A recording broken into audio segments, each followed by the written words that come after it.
चलिए देखिए, ओके, आवाज़ आ रही है? ठीक। देखिए, आज परसेंटेज की आपकी 9 नंबर की क्लास है। पीछे 8 नंबर तक हमने परसेंटेज के बहुत सारे कॉन्सेप्ट को डिस्कस किया है आपके साथ। आज हम आगे कुछ आपसे डिस्कस करेंगे। आज इसमें आप क्या पढ़ेंगे मेरे साथ? आज आपको मैं पढ़ाऊँगा वेन डायग्राम पर आधारित प्रश्न, ठीक है? परसेंटेज चैप्टर में वेन डायग्राम पर आधारित बहुत सारे प्रश्न पूछे जाते हैं। आज एक एक करके उन प्रश्नों को हल करना शुरू करते हैं, ठीक है? देखिएगा ध्यान से। वेन डायग्राम को समझने से पहले आपको थोड़ा सा उसका बेसिक बता दूं। वेन डायग्राम का मतलब होता है, जैसे देखिए, ये मानते हैं किसी परीक्षा में 2 विषय हैं, ठीक है? 2 विषयों को लेकर हम चल रहे हैं। जैसे मान के चलिए, ये मान लीजिए 100% बच्चों की एक पूरी क्लास है, ठीक है? 100% बच्चे हैं इस पूरी क्लास में, और 100% बच्चों में कुछ बच्चे फिजिक्स में पास होते हैं, कुछ बच्चे केमिस्ट्री में पास होते हैं। फिजिक्स को हमने पी लिख दिया, केमिस्ट्री को हमने सी लिख दिया, ठीक है? तो मान लेते हैं फिजिक्स में कितने पास होते हैं, तो फिजिक्स में हम मान लेते हैं 40% बच्चे फिजिक्स में पास होते हैं, और मान के चलते हैं 50% बच्चे केमिस्ट्री में पास होते हैं, ठीक है? थोड़ा बड़ा बनाते हैं तो दिखेगा नहीं, ठीक है? ये पूरा 100% है। 100% में एक फिजिक्स का गोला है और एक केमिस्ट्री का गोला है। तो फिजिक्स में मान के चलते हैं, हमने कहा कि 40% बच्चे पास होते हैं। इसी के बाद हमने कहा केमिस्ट्री में मान के चलते हैं 50% बच्चे पास होते हैं, और 10% बच्चे ऐसे हैं जो दोनों विषयों में पास होते हैं, ठीक है? 3 चीज़ों को समझिएगा। इस सर्कल के अंदर पूरे के पूरे 40% ऐसे बच्चे हैं जो फिजिक्स में पास हैं, लेकिन ये 10% ऐसे बच्चे हैं जो दोनों विषयों में पास हैं, ठीक है? लेकिन अगर आपसे ये कहा जाए, अच्छा आपसे पूछा जाए कि फिजिक्स में पास होने वाले बच्चों का प्रतिशत, तो 40% है। लेकिन ओनली फिजिक्स अगर पूछे, केवल फिजिक्स में पास होने वाले बच्चे, तो इस 40% के गोले में से ये 10% घटा देंगे, यानी 40 में से 10 घटाएंगे तो ये आ जाएगा 30%, यानी 30% ऐसे बच्चे हैं जो केवल फिजिक्स में पास हैं। ये वो 10% बच्चे हैं जो फिजिक्स के साथ साथ केमिस्ट्री में भी पास हैं, इसीलिए 30 10 40 और आएगी, ठीक है? अब केमिस्ट्री में 50% बच्चे पास हैं, लेकिन अगर आपसे पूछे कि सिर्फ केमिस्ट्री में कितना, आप ध्यान दीजिएगा, सिर्फ केमिस्ट्री में कितने परसेंट बच्चे पास हैं, तो 50 में से 10 घटा दीजिए, यानी इसका मतलब आ जाएगा 40% बच्चे सिर्फ केमिस्ट्री में पास हैं। और कुछ बच्चे ऐसे हैं क्लास में, मान लीजिए 10% बच्चे ऐसे हैं क्लास में जो दोनों विषयों में फेल हैं। तो ध्यान रखिएगा, आपको 4 स्थान से मतलब है, सिर्फ एक विषय में पास बच्चे, दोनों विषय में पास बच्चे, सिर्फ दूसरे विषय में पास बच्चे, और दोनों में फेल बच्चे। इन्हीं 4 स्थानों से हमारा पूरा का पूरा वेन डायग्राम का सवाल हल किया जाएगा। पहली चीज़ आपने समझ ली, आपको 4 स्थानों का ध्यान देना है, ठीक है? जब दोनों में पास या फेल का प्रतिशत दिया रहेगा, यहाँ पे जो भी दिया रहेगा, इस पूरे सर्कल में से हम इस परसेंट को, इसमें से हम इस परसेंटेज को घटाकर ये वाली संख्या निकाल लेंगे। सिर्फ एक विषय में पास, दोनों विषय में जो बच्चे पास होते हैं उनको यहाँ लिखा जाता है, सिर्फ दूसरे विषय में पास बच्चे यहाँ, और उसके बाद दोनों विषय में फेल होने वाले बच्चों का परसेंट यहाँ रहता है, और यही चारों को जोड़कर हमेशा 100% के बराबर बच्चे होते हैं, ठीक है? यही पूरी कक्षा के बच्चे होते हैं 100%। इन्हीं 4 स्थानों को जोड़ के आपको 100% करना है। ये पहला डिस्क्लेमर है इसका, ठीक है? दूसरे नंबर पे आपको क्या समझना है, दूसरे नंबर पे ये ध्यान देना है कि ये सवाल हमेशा पास होने वाले बच्चों के प्रतिशत से हल होगा, यानी हर हाल में यहाँ पे पास होने वाले बच्चों का परसेंट आपके पास होना चाहिए। यहाँ पे फेल होने वाले बच्चों के प्रतिशत से सवाल हल नहीं हो पाएगा, ठीक है? तो 2 चीज़ें आपको ध्यान रखनी है, अगर ये दोनों दिया है और ये दिया है तो आप इसको निकाल लेंगे और इसको निकाल लेंगे, ठीक है? और दूसरी चीज़, आप हर प्रश्न में ध्यान देंगे कि यहाँ पर फेल होने वाले बच्चों का प्रतिशत ना दिया हो, क्योंकि अगर फेल होने वाले बच्चों का प्रतिशत दिया है तो उसे आपको पास में बदलना पड़ेगा। बाकी इसके बारे में और ज़्यादा डिटेल में समझने के लिए तो चलिए एक एक करके इसके प्रश्नों को लिखना शुरू करते हैं, तब ये ज़्यादा समझ में आएगा, ठीक है? ये वैरायटी, तो इसका सबसे पहले आप ऐसा करिए, इसका पहला प्रश्न नोट करिए। चलिए आप प्रश्न को नोट कर लीजिए। किसी परीक्षा में 40% बच्चे गणित में, ठीक है, 40% बच्चे गणित में तथा 10% बच्चे अंग्रेजी में पास होते हैं। यदि 10% बच्चे दोनों विषयों में फेल होते हैं तो बताइए कितने प्रतिशत बच्चे दोनों विषयों में पास होते हैं। आपने रोक के प्रश्न लिख लिया होगा, ठीक है? अब देखिए, अगर आपने प्रश्न नोट कर लिया है तो आइए समझते हैं इसको कैसे लगाएंगे। किसी परीक्षा में 40% बच्चे गणित में तथा 10% बच्चे अंग्रेजी में पास होते हैं। 40% बच्चे गणित में पास होते हैं और 10% बच्चे अंग्रेजी में पास होते हैं और 10% बच्चे दोनों विषयों में फेल होते हैं। पहले इनका स्थान देखते हैं। देखिए एक वेन डायग्राम बनाते हैं पहले। तो आप ऐसे समझिए, एक सर्कल हो गया ये, ठीक है, थोड़ा और बड़ा बनाते हैं पहले, ये हो गया, ठीक है। तो कह रहा है 40% बच्चे गणित में पास होते हैं, तो मान लेते हैं ये मैथ है और मैथ में पास होते हैं 40%, ठीक है, ये मैथ में पास होते हैं और 10% बच्चे अंग्रेजी में पास होते हैं। तो इनको हम ऐसे क्रॉस सेक्शन करके बनाते हैं, ठीक है। ये अंग्रेजी को हम इंग्लिश कर रहे हैं, इंग्लिश में पास हो रहे हैं 10% बच्चे, अंग्रेजी में पास हो रहे हैं, ठीक है। तो 40% बच्चे मैथ में पास हो रहे हैं और 10% बच्चे अंग्रेजी में पास हो रहे हैं। और फिर कह रहा है 10% बच्चे दोनों विषयों में फेल हो रहे हैं। मैंने कहा था एक विषय में पास यहाँ लिखा जाएगा, दूसरे विषय में पास यहाँ लिखा जाएगा, दोनों विषय में पास यहाँ लिखा जाता है और दोनों विषय में फेल इन सबके गोले के बाहर कहीं भी लिखा जाएगा। तो हम दोनों विषय में फेल होने वाले बच्चों को यहाँ लिखते हैं। 10% बच्चे दोनों विषयों में फेल होते हैं, ठीक है। अब देखिए फिर आपसे पूछ रहा है बताइए कितने परसेंट बच्चे दोनों विषयों में पास होते हैं। तो दोनों विषय में पास होने वाले बच्चे यहाँ लिखे जाते हैं, लेकिन वो आपसे पूछ रहा है तो इसको हम मान लेते हैं x% बच्चे दोनों विषयों में पास होते हैं। एकदम सवाल कर लिए। अब देखिए आपको 4 स्थान चाहिए, 1, 2, 3 और 4, इन्हीं चारों को जोड़ के 100% के बराबर किया जाना है, आपका उत्तर आ जाएगा। तो इसका मान कैसे मिलेगा भाई, इस पूरे गोले में 40% बच्चे हैं, उसमें से x% निकाल दीजिए, 40 में से x घटाएंगे तो यहाँ क्या आ जाएगा, यहाँ आ जाएगा 40 माइनस x, ठीक है। अब यहाँ सिर्फ इंग्लिश का कैसे मिलेगा हमें, पूरे अंग्रेजी में 10% पास है, उसमें से x% घटा दीजिए तो ये आ जाएगा 10 माइनस x, ठीक है। हमें चारों स्थान मिल गया, 1, 2, 3 और 4, चारों को जोड़ के 100% के बराबर कर दीजिए। इसका मतलब ये हो गया 40 माइनस x प्लस पहला स्थान, दूसरा स्थान हो गया x प्लस तीसरा स्थान हो गया 10 माइनस x प्लस चौथा स्थान हो गया 10। इसी को आप 100 के बराबर कर दीजिएगा। ध्यान रखिएगा इसमें आप कभी भी माइनस में उत्तर मत लेके आइएगा, x का जो भी वैल्यू आएगा वो प्लस में हमेशा आएगा, ठीक है। देखो माइनस x से प्लस x, ये दोनों तो पहले यहीं काट दो, ठीक है। 40 में 10 जोड़ो, 40 10 50, 50 में 10 जोड़ो कितना आ जाएगा 60, 60 माइनस x, ये है 60 माइनस x बराबर 100। यही मैंने कहा था कि देखो x का जो वैल्यू है वो देखेंगे तो माइनस में आएंगे, क्योंकि माइनस x का वैल्यू आ रहा है 100 माइनस 60, ठीक है। 100 में से 60 गया, कितना हो जाएगा 100 और 60 में कितने का अंतर, 40 का, यानी माइनस x बराबर 40। यहाँ x का मान माइनस में नहीं लाना है, ठीक है, यही इतना ध्यान रखना है। तो x का वैल्यू क्या आ गया 40, और कह रहा है ये x क्या है, यही है। इसका मतलब दोनों में पास होने वाले बच्चों का प्रतिशत कितना है 40%, ये इसका आंसर है, ठीक है। बस आपको यही समझना है, जहाँ पे x का वैल्यू माइनस में आ रहा है, जैसे माइनस x बराबर 60 और कुल मिला के इस वाली लाइन से आपको 60 और 100 का अंतर ले लेना है, ठीक है। कितना कम ज़्यादा है तो x का वैल्यू इन दोनों के अंतर पे आ जाएगी, इन दोनों का अंतर 40 है, इसलिए 40 उत्तर है। अब देखिएगा इस सवाल में आपने समझ लिया, इसमें कोई समस्या नहीं है, इसको लगाने में बड़ी आसानी से ये सवाल लग जाता है।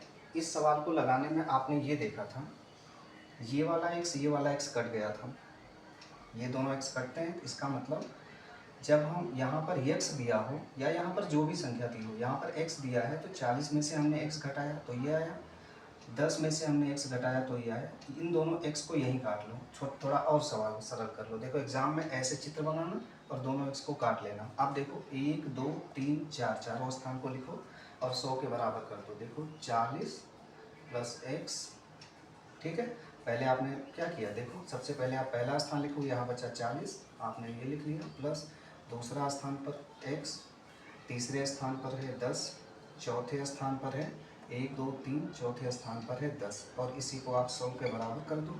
40 10 50 10 60, यानी 60 प्लस x बराबर 100, यानी x बराबर 60 40, 100 का अंतर कितना आ जाएगा 40। बस यही एक लाइन में इसका उत्तर आता है, ठीक है। इससे ज़्यादा इसमें कुछ करना नहीं है, बहुत सरल टाइप का प्रश्न है ये। तो चलिए एक और प्रश्न इसी के साथ लिखते हैं, तो आपको इसको हल करके दिखाते हैं।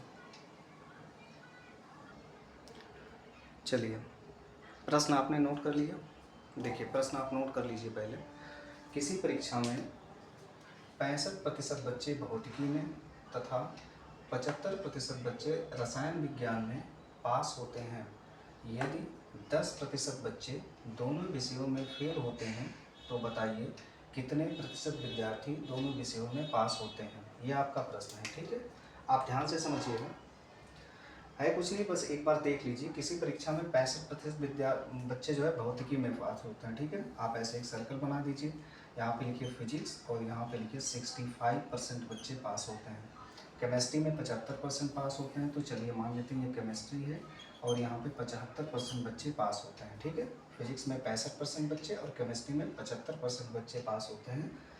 10% बच्चे दोनों विषयों में फेल होते हैं, तो भैया दोनों विषयों में फेल होने वाले बच्चों का परसेंटेज यहाँ लिखा जाता है। 10% बच्चे दोनों विषयों में फेल होते हैं। तो बताइए कितने परसेंट बच्चे दोनों विषयों में पास होते हैं, इसका परसेंट पूछ रहा है, कितने परसेंट बच्चे दोनों विषयों में पास होते हैं। तो कोई दिक्कत नहीं, पहले ये निकाल लीजिए, 65 में से x को घटा दीजिए तो 65 माइनस x ये आ जाएगा और ये वाला गोल आ जाएगा। 75 में से x को घटा दीजिए तो 75 माइनस x कर दीजिए तो ये आ जाएगा।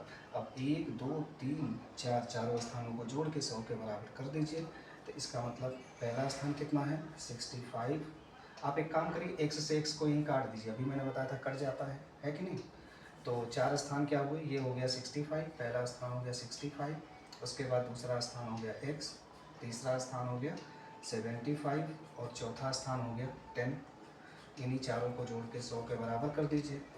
65 में 75 जोड़ेंगे तो कितना होगा 60 7 6 13 5 5 10 140 हो गया। 140 और 10 ये हो गया 150, यानी 150 प्लस x ये बराबर 100 का हो गया। 150 और 100 में कितने का अंतर है, 50 का अंतर है, यही आपका उत्तर है। ठीक है, तो 50% बच्चे दोनों विषयों में पास होते हैं। तो आपने इसको आप नोट कर लीजिए, पहले नोट कर लिया आपने। अब देखिए अगला प्रश्न, जब इसी को कठिन बनाया जाता है, थोड़ा सा कठिन क्या बनाते हैं एग्जाम वाले, इसको थोड़ा सा चेंज करते हैं। अगले सवाल में चेंज क्या किया जाता है देखिएगा, अगले यहाँ पे x का परसेंट आपसे पूछा गया है और ये सब मतलब ये दिया है और मतलब दोनों में फेल का परसेंटेज दिया है और आपसे दोनों में पास का परसेंटेज पूछा गया है। अगले प्रश्न में एक प्रश्न ऐसा कर लेते हैं हम, जिसमें ये वाला परसेंट नहीं दिया जाता है, कभी कभी ये वाला परसेंट नहीं दिया जाता है, ये दिया रहता है। तो इस तरीके का भी एक प्रश्न आप नोट कर लीजिए, तो उसको हल करवाते हैं। चलिए प्रश्न आपके सामने है, देखिए सवाल है, किसी परीक्षा में 65% बच्चे भौतिकी में तथा 75% बच्चे रसायन विज्ञान में पास होते हैं। ठीक है, यानी फिजिक्स में 65% बच्चे पास होते हैं और रसायन विज्ञान में जो है रसायन विज्ञान में 75% बच्चे पास होते हैं। फिर उसके बाद दिया है यदि 50% बच्चे दोनों विषयों में पास होते हैं, यानी दोनों विषयों में पास होने वाले बच्चों का परसेंट 50% है। तो आपको बताना है इसमें क्या कि दोनों विषयों में फेल होने वाले बच्चों का प्रतिशत बताता है। ठीक है, कितने प्रतिशत विद्यार्थी दोनों विषयों में फेल होते हैं। इसको डायग्राम पहले इसका बना लेते हैं। देखिए पहले ऐसे बनाते हैं, फिजिक्स में 65% पास होते हैं, एक सर्कल बना लेते हैं, यानी फिजिक्स में आप देख रहे हैं 65% बच्चे पास होते हैं। केमिस्ट्री में 75% पास होते हैं, तो आप क्रॉस करके बनाइए। केमिस्ट्री में इसका मतलब 75% बच्चे पास होते हैं, ये आपने बना लिया।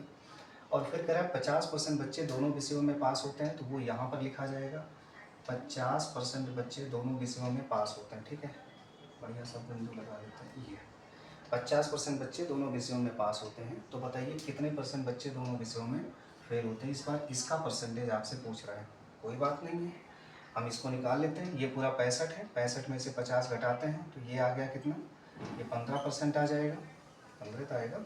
हाँ ठीक है, और 75 में से 50 घटाते हैं तो ये आ जाएगा, 75 में से 50 घटाएंगे तो ये आ जाएगा 25%। बस आ गया, 1 2 3 और 4, चारों को जोड़ के 100 के बराबर कर दो, उत्तर आ जाएगा। यानी 15 प्लस 50 प्लस 25 मतलब 1 2 3 और प्लस x, इसी को 100 के बराबर कर दीजिए तो कितना हो जाएगा, ये देखो 15 25, तो 5 5 10, तो 1 3 1 4, 40 ये हो गया, 50 ये हो गया, 40 50 ये हो गया 90 प्लस x बराबर 100 के हो गया। यानी x 90 को उधर ले जाएंगे, 10 घट जाएगा, यानी x बराबर आ जाएगा 10%। यही आपका उत्तर है, ये x का जो परसेंट है वही 10% के बराबर है। ठीक है, आप इसको नोट कर लीजिए। नोट कर लिया आपने। अब देखिए, अब इसमें सवाल को और ज़्यादा एग्जामिनर किस तरीके से कठिन करता है। देखिए पहले यहाँ पे x का परसेंट पूछा था, आपने कर लिया आराम से। यहाँ भी x का परसेंट अगर पूछा जाए तो भी आप कर लेंगे, इसमें कोई बड़ी समस्या नहीं है। ये भी सवाल एक तरीके से आसान ही है, ये कुछ कठिन वठिन नहीं है, ठीक है। कठिन करने का प्रयास तब करता है एग्जामिनर, यहाँ फेल का परसेंटेज दिया, मैंने अभी शुरू में आपको क्लास में बताया था कि ये प्रश्न हल होता है पास होने के परसेंटेज से, यानी यहाँ पर पास का परसेंटेज था तभी तो इसमें से ये आपने घटा के यहाँ कर दिया। यहाँ पास का परसेंटेज दिया था तो इसमें से इसको घटा के आपने ये कर दिया। अब वो ये करेगा ना, इन दोनों को ही हटा देगा, पास का परसेंटेज ही नहीं देगा, क्योंकि आपको पता है, एग्जामिनर को पता है कि आप खटाखट घटा के माइनस करके आप तुरंत उत्तर ला रहे हैं, तो थोड़ी सी ट्रिक अपनाता है, इन दोनों के परसेंटेज को हटा देता है। यहाँ पास की जगह पे फेल का परसेंटेज दे देता है, यहाँ भी पास की जगह पे फेल का परसेंटेज दे देता है, यहाँ पे फेल का परसेंटेज दिया रहेगा, तब आपसे ये मतलब ये दिया रहेगा और आपसे ये पूछेगा, ठीक है। यहाँ पे फेल का परसेंटेज दे देगा, ये आपको दिया रहेगा, तब ये आपसे पूछेगा। तब देखिए सवाल को कैसे आप लगाएंगे। तो इसके लिए आप एक प्रश्न लिख लीजिए पहले। चलिए सवाल देखिए आपके सामने है। किसी परीक्षा में, आप नोट कर लीजिए क्वेश्चन को, किसी परीक्षा में 65% बच्चे भौतिकी में तथा 30% बच्चे रसायन विज्ञान में फेल होते हैं। ध्यान रखिएगा, इस बार दोनों में फेल का परसेंट दिया है, यानी 65% बच्चे फिजिक्स में फेल होते हैं और 30% बच्चे ऐसे हैं जो केमिस्ट्री में फेल होते हैं, ठीक है, दोनों में फेल होते हैं। यदि 15% बच्चे दोनों विषयों में फेल होते हैं, यानी यहाँ पे दोनों विषयों में फेल का परसेंटेज दिया है। दोनों विषयों का मतलब जो सबसे नीचे लिखा जाता है, फिजिक्स में फेल है 65%, केमिस्ट्री में फेल है 30% और दोनों विषयों में फेल है 15%, ठीक है। तो बताना है आपको, बताइए कितने प्रतिशत विद्यार्थी दोनों विषयों में पास होते हैं। दोनों विषयों में पास होने वाले बच्चों का परसेंटेज आपसे पूछा गया है। तो आइए देखते हैं कैसे हल होगा। पहले एक सर्कल बनाते हैं। 65% बच्चे जो है फिजिक्स में फेल होते हैं, ठीक है। देखिए कोई बात नहीं, डरिए नहीं, आराम से लग जाएगा। थोड़ा कलर बदलते हैं, एक सेकंड। देखिए ये कह रहा है कि 65% बच्चे भौतिकी में फेल होते हैं ना, तो ठीक है कोई बात नहीं। अरे भाई थोड़ा और नीचे बनाते हैं, देखो ये हो गया, ठीक है। कह रहा 65% भौतिकी में फेल होते हैं, तो ये हमको दिया है कि 65% भौतिकी में फेल होते हैं, 65% बच्चे फिजिक्स में फेल होते हैं। ये फिजिक्स का सर्कल है, 65% फेल हो रहे हैं। एक और सर्कल बनाते हैं केमिस्ट्री का। केमिस्ट्री में क्या दिया है, 30% बच्चे केमिस्ट्री में जो है 30% बच्चे फेल होते हैं, ठीक है। और 15% बच्चे जो है दोनों विषयों में फेल होते हैं। दोनों विषयों में फेल का परसेंटेज यहाँ पर लिखा जाता है। 15% बच्चे दोनों विषयों में फेल होते हैं, तो कितना परसेंट बच्चे दोनों विषयों में पास होते हैं, ये आपसे पूछा जा रहा है, ठीक है।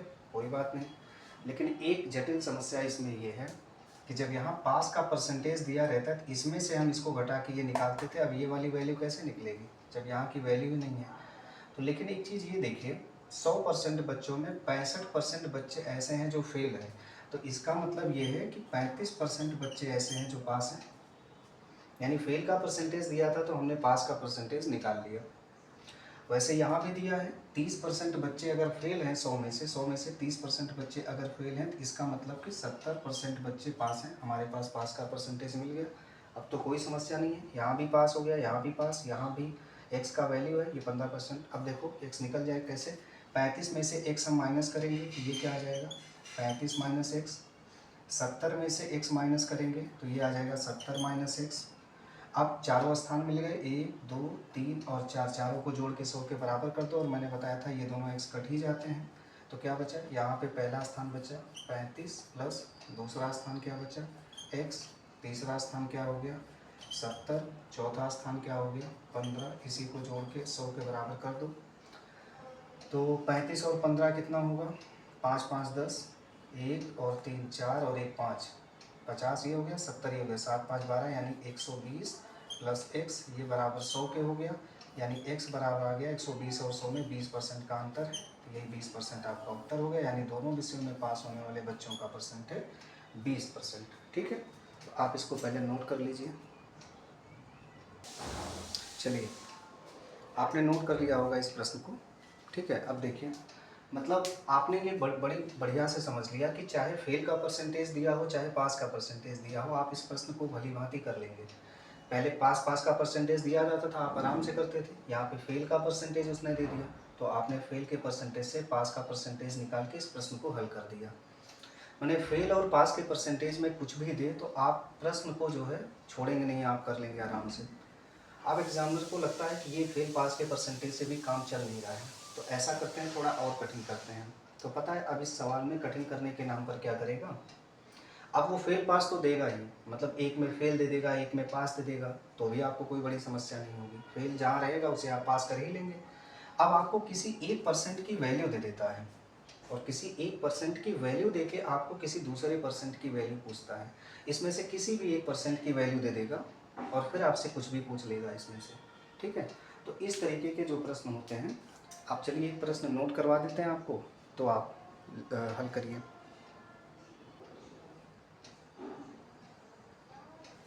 तो प्रश्न आपके सामने है, ठीक है, आप इसे नोट करिए। पहले देखिए, मैं बोल दे रहा हूँ, किसी परीक्षा में 70% विद्यार्थी गणित में पास होते हैं, 70% विद्यार्थी गणित में पास होते हैं, 20% बच्चे जो है वो अंग्रेजी में फेल हो जाते हैं, ठीक है। इसमें दिया है 70% मैथ में पास होते हैं, जबकि 20% अंग्रेजी में फेल होते हैं, ठीक है। और 10% बच्चे दोनों विषयों में फेल होते हैं, ठीक, ये भी कोई दिक्कत नहीं।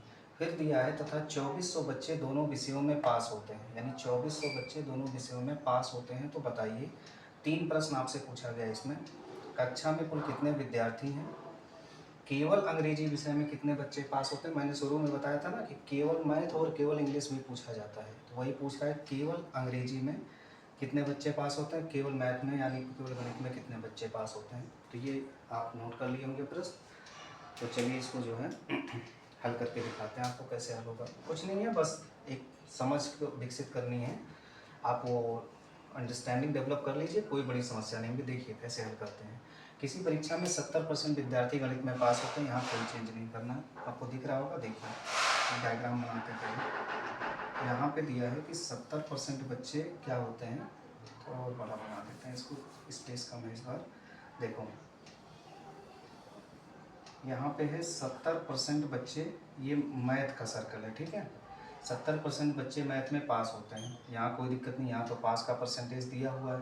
फिर दिया हुआ है 20% बच्चे अंग्रेजी में, देखो 20% बच्चे अंग्रेजी में फेल हो जाते हैं, अंग्रेजी में फेल होते हैं। एक क्रॉस सेक्शन का सर्कल बनाओ इससे, ये, और ये लिखो इंग्लिश, इंग्लिश में क्या है कि 20% बच्चे फेल हो रहे हैं, इंग्लिश में 20% फेल होते हैं, तो पास कितने होते हैं, इसका मतलब कि 80% अंग्रेजी में पास होते हैं। यहाँ भी पास मिल गया, यहाँ भी पास मिल गया, काम हो गया हमारे पास। 10% बच्चे दोनों विषयों में फेल होते हैं, दोनों विषय में फेल यहाँ लिखा जाता है, यानी 10% बच्चे दोनों विषयों में फेल होते हैं, ठीक है। तथा 2400 बच्चे दोनों विषयों में पास होते हैं।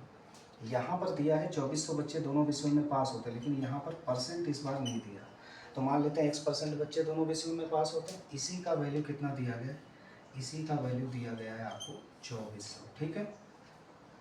कोई बात नहीं, निकाल देते हैं, बड़ा आसान है। देखिए ये x हो गया, तो 70 में से x घटा दीजिए, तो ये आ गया 70 माइनस x, ये पूरा 80 है, 80 पास है, 80 में से x घटा दीजिए, तो ये आ जाएगा 80 माइनस x। अब इस x से ये वाला x कट जाता है, शुरू से बताते आ रहे हैं, ठीक है। चारों स्थानों को जोड़ दीजिए, 1 2 3 और 4, इन चारों को जोड़ के 100% के बराबर कर दीजिए। देखिए पहला स्थान हो गया 70, हमने जोड़ दिया, प्लस दूसरा स्थान हो गया x, वो हमने जोड़ दिया, तीसरा स्थान हो गया 80, वो हमने जोड़ दिया, चौथा स्थान हो गया 10, वो भी हमने जोड़ दिया, ये बराबर हमने कर दिया 100 के, ठीक है। तो 70 और 10 80, 80 कितना हो गया, ये हो गया 160, 160 प्लस x, ये बराबर हो गया 100 के।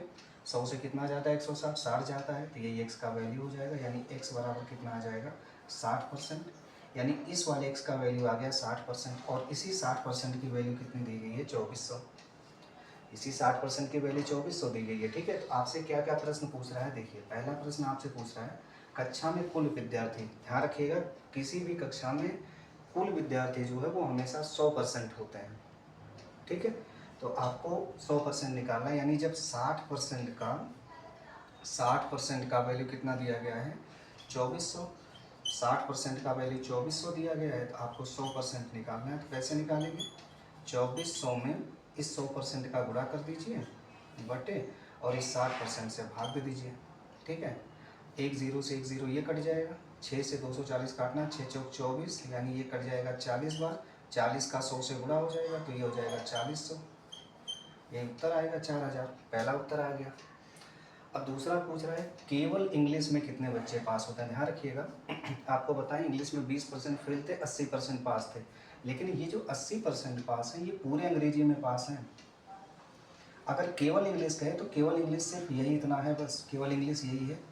तो इसमें से ये पूरे 80% में से ये वाली वैल्यू निकाल दीजिए। इस वैल्यू का मान 60% आया, तो 80 में से 60 माइनस कर दो, यानी 80 में से 60 आप माइनस कर दो, तो 80 में से 60 माइनस कर दो, कितना आएगा 20। यही 20% केवल अंग्रेजी में पास है, इसी का वैल्यू निकालना है।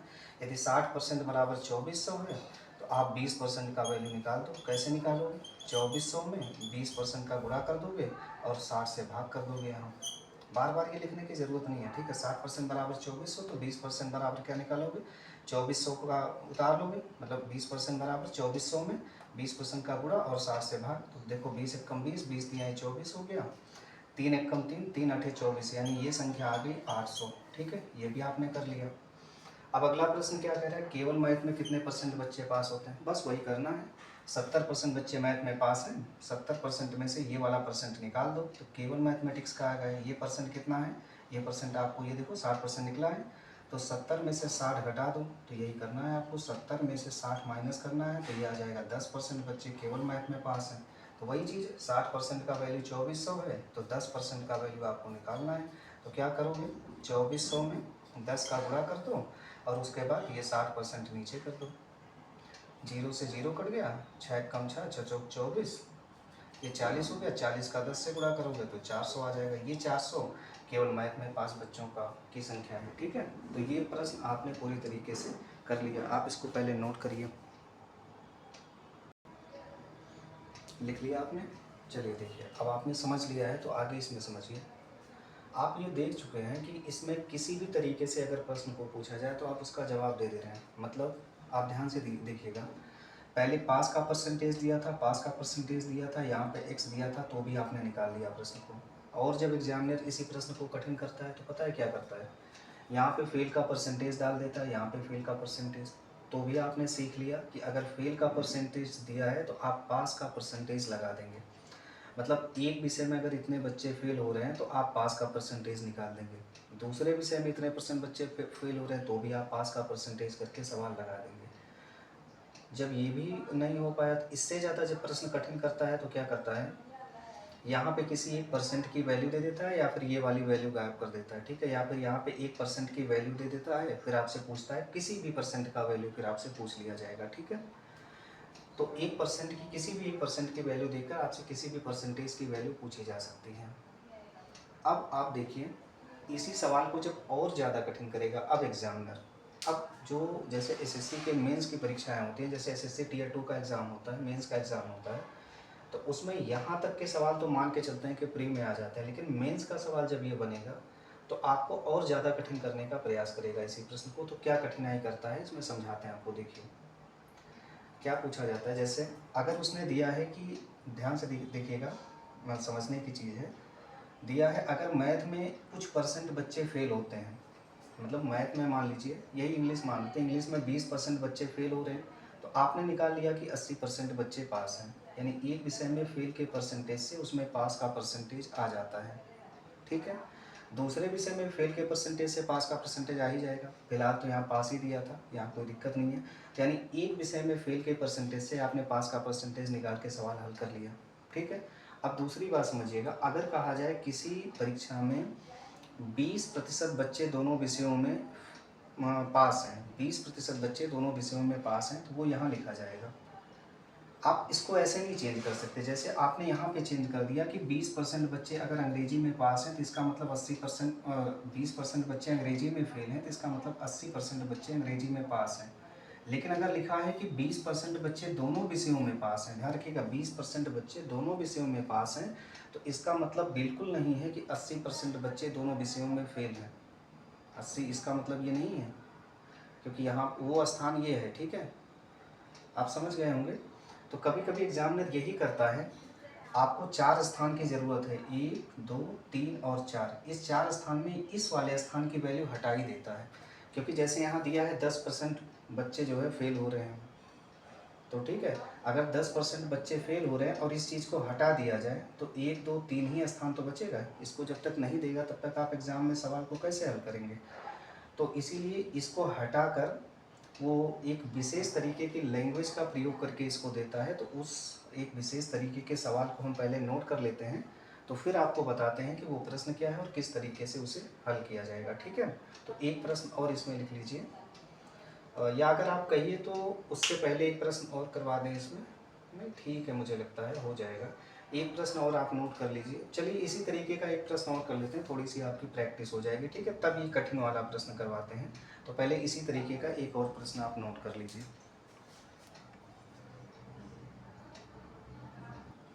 चलिए, तो प्रश्न देखिए आपके सामने है। एक दूसरा प्रश्न मैंने चलिए देखिए, ठीक है, तो एक दूसरा प्रश्न मैंने यहाँ पे इसी प्रैक्टिस के लिए कर दिया है। चूँकि ये थोड़ा कॉम्प्लिकेटेड क्वेश्चन था तो इसीलिए हमने कहा एक प्रश्न और करवा देते तो आपका कॉन्सेप्ट क्लियर हो जाएगा। देखो, किसी परीक्षा में 30% बच्चे गणित में पास होते हैं। ठीक है, कोई बात नहीं, यहाँ तो पास ही पास का परसेंटेज दिया है तो कोई दिक्कत ही नहीं। 30% गणित में पास होते हैं तो बना लो, एक सर्कल बना लो और यहाँ पे दिखा दो अंग्रेजी में पास हो। थोड़ा और बड़ा बनाते हैं, ठीक है, इसका नहीं तो रहने दो। चलो यहाँ पे करते हैं, अंग्रेजी में कह रहा है, अंग्रेजी में कितने पास होते हैं, तो अंग्रेजी में पास होते हैं 30% बच्चे अंग्रेजी में पास होते हैं। 40% सॉरी, ये इंग्लिश का नहीं है, पहले मैथ का है। ठीक है, तो मैथ में 30% बच्चे पास होते हैं। फिर उसके बाद ये 40% बच्चे अंग्रेजी में पास होते हैं। तो एक सर्कल आप ऐसे बना लीजिए और इंग्लिश में दिखा दीजिए आप कि 40% बच्चे अंग्रेजी में पास होते हैं, ये दोनों हो गया। 10% बच्चे दोनों विषयों में पास होते हैं। ठीक है, दोनों विषयों में पास होने वाले बच्चे 10% हैं। तथा 360 बच्चे दोनों विषयों में पास नहीं, यहाँ पे सही कर लीजिएगा सवाल, दोनों विषयों में फेल होते हैं। ठीक है, दोनों विषयों में फेल होते हैं, सवाल कर लीजिएगा।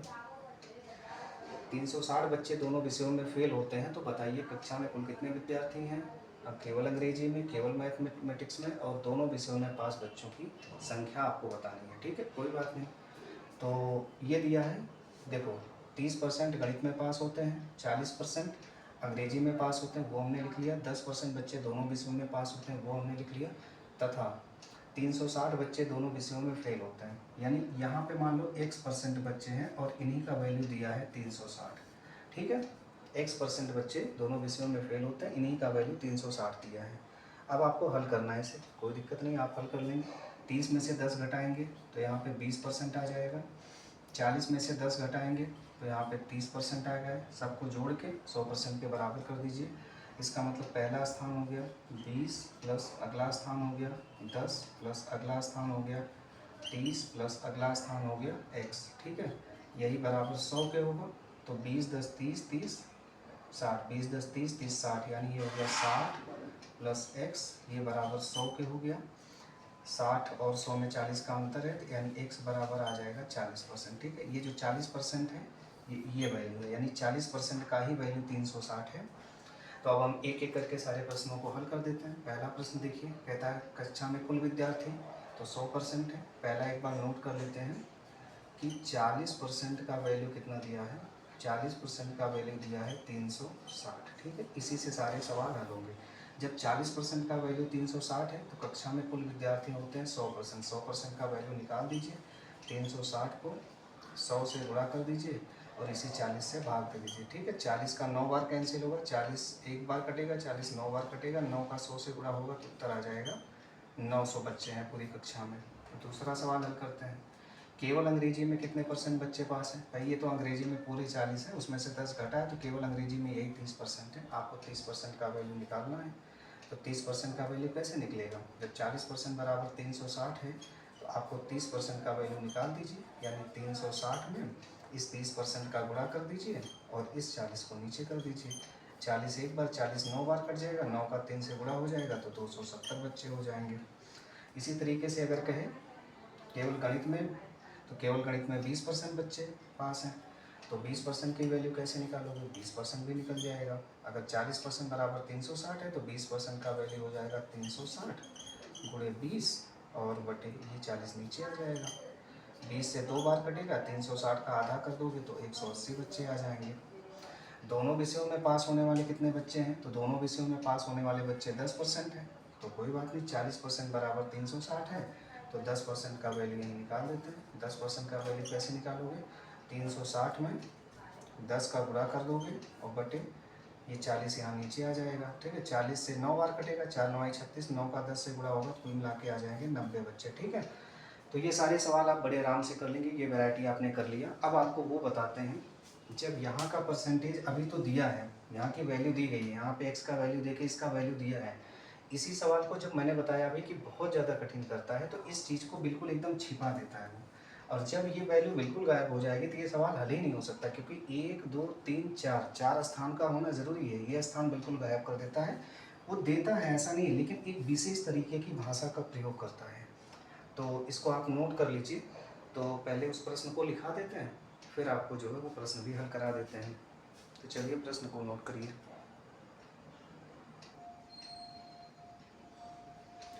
तो प्रश्न आपके सामने है, देखिए इसी तरीके का प्रश्न पूछा जाता है।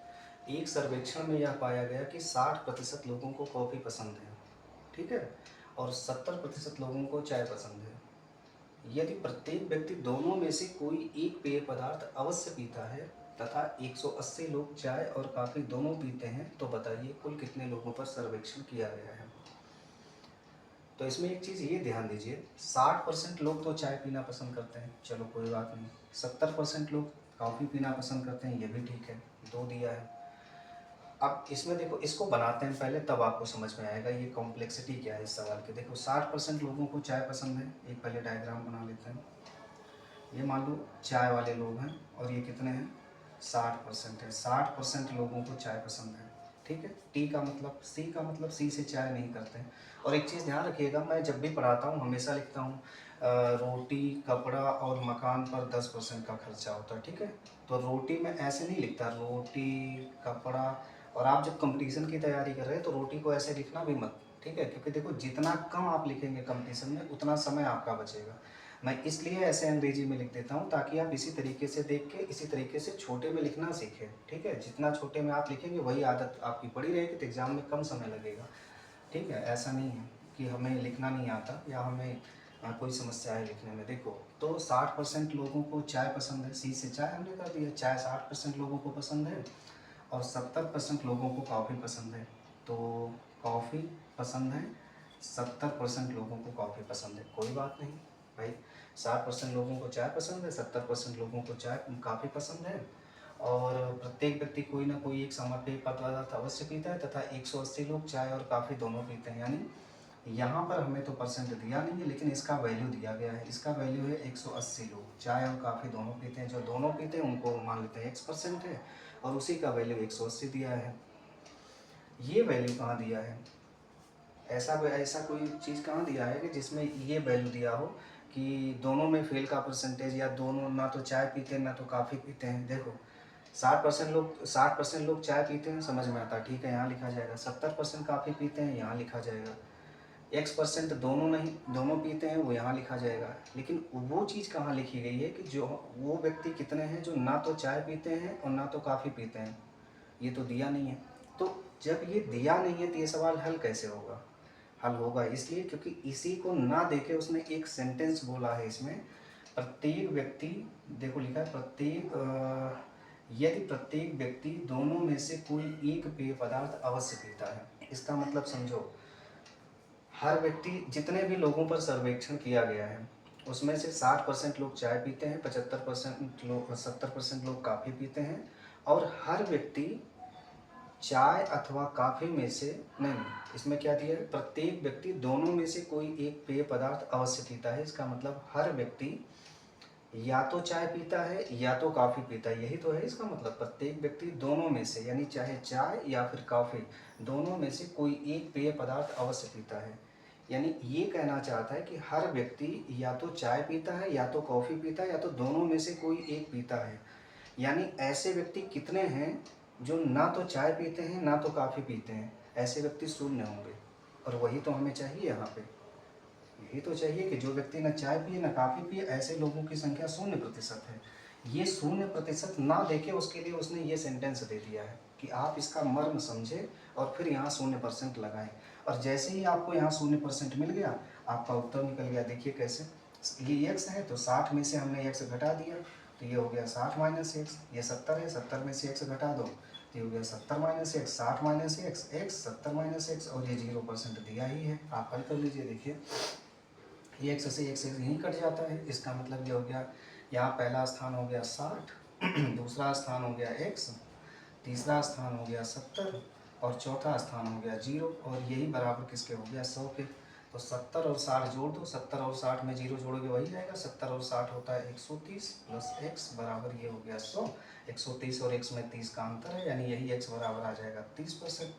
और ये जो 30% है ये वाला है x% का वैल्यू 30% आ गया, और इसी x% का वैल्यू 180 दिया है, यानी 30% का वैल्यू कितना दिया है, 30% का वैल्यू 180 दिया है। तो कह रहा है कुल कितने लोगों पर सर्वेक्षण किया गया, तो बाबू हमेशा 100% लोगों पर सर्वेक्षण किया जाता है, तो सर्वेक्षण किया गया है 100% लोगों पर, ठीक है। तो जब 30% की वैल्यू 180 है तो 100% की वैल्यू निकाल दो, 180 में 100% का गुणा कर दो और इसी को 30% से भाग कर दो, आराम से कट जाएगा, परसेंट से परसेंट कट गया। 3 से एक बार काटोगे, 3 6 18, 6 बार कट जाए, 6 का 100 से गुणा होगा तो ये 600 आ जाएगा।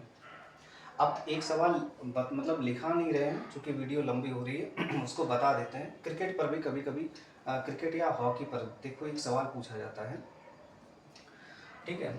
एक सर्वेक्षण में यह पाया गया कि 60% लोगों को क्रिकेट खेलना पसंद है, 70% लोगों को हॉकी खेलना पसंद है, प्रत्येक व्यक्ति कोई ना कोई एक खेल अवश्य खेलता है।